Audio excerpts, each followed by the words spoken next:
emotional, and I can't let go. I am trying to hold on to you. Though it hurts me so, I gotta let you know that the love we once shared now is through. Say goodbye to you was meant to do when you just can't take no more.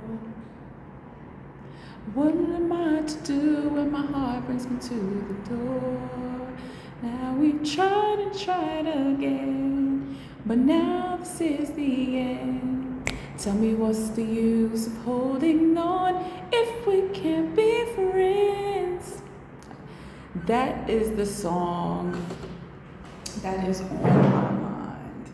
And no, it's not about relational love, like romantic love.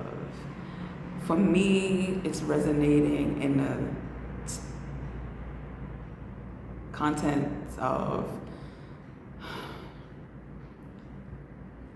remember, like, this is Scorpio season, death and rebirth. And my old self she's going bit by bit, bit by bit. Kelly Clarkson, I think. Piece by piece. Well, yes, piece by piece. Like, I'm just like, I'm going. And it's very emotional. It's very emotional. I find myself crying every day. Every single day I find myself crying. And it's painful. And I keep kind of like trying to find a logical reason as to why I'm crying.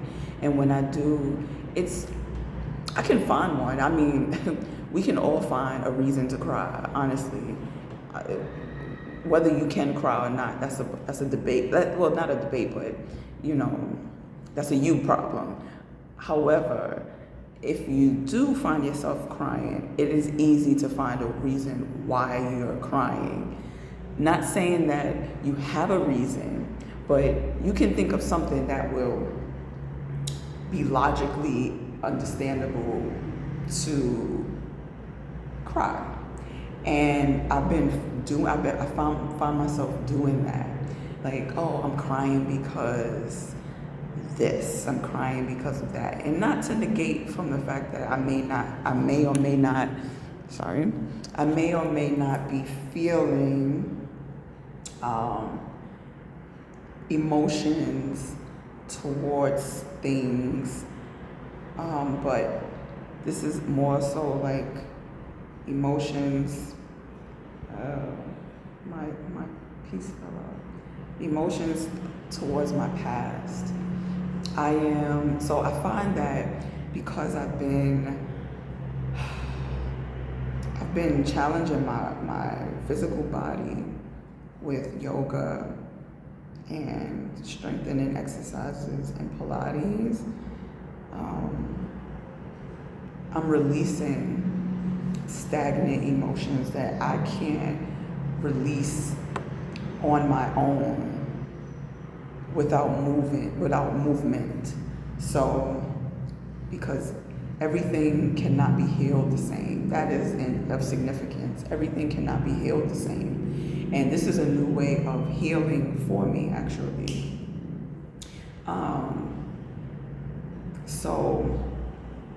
I've been healing through movement.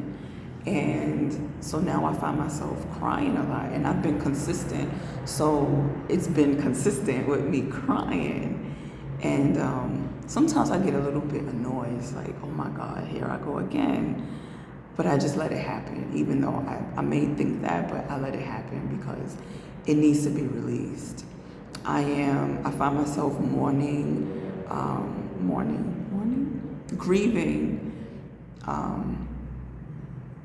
the loss of a family member, blood family. However, I was not close to this family member, and this family member actually abused me. But I can't help that I feel a loss. And I find myself being frustrated as well because I'm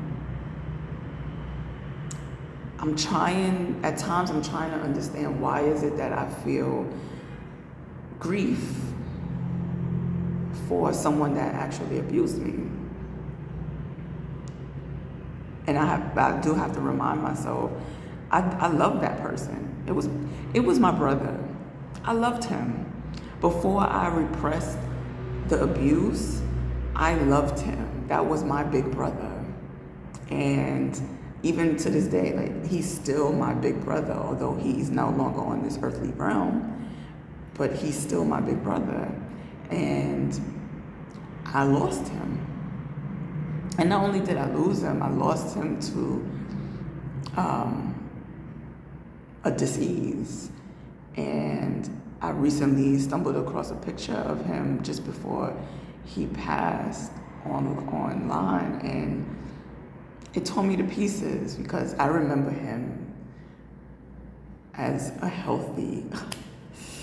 I just saw 616 on the video timer, and I believe that's the day he died. Yeah, so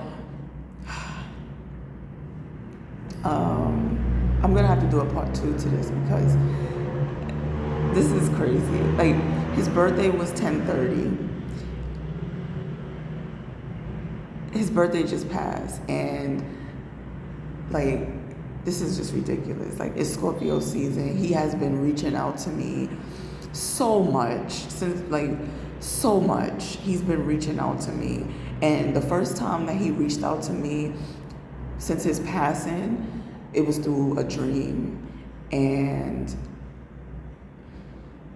I can't really, if I can recall properly, he already did pass. And there were panthers in my dream, in that dream. And he was in that dream. He was trying to communicate something to me, but I was not receptive towards him. And now that the veil is thin, I mean, veils are thin, right? So I guess I'm saying the veil hasn't lifted. It's lifted because it's Scorpio season. And he's been reaching out to me. He's been reaching out to me more so than ever a week prior to his actual birthday. So his birthday was a few days ago. And I feel him. And I don't know how to feel about that, honestly. I don't. So I just feel. And there's a lot of emotion. And I do feel that he's been very apologetic. I don't even know how to take that. Right? Yes, I communicate with the dead. I do.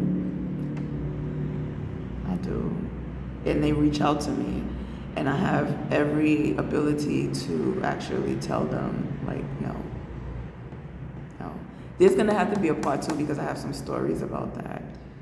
It started, the dead, actually, I remember, if I can recall, I remember the first time a passed over loved one reached out to me through scent. And I was just like, whoa. And I just, I received it, but I also let it go, like, released it as well, because I wasn't close to him. But I was appreciative that he actually did reach out to me through scent. Like, I thought it was pretty dope. So yeah, there's gonna be a part 2. So I'll be back. Deuces.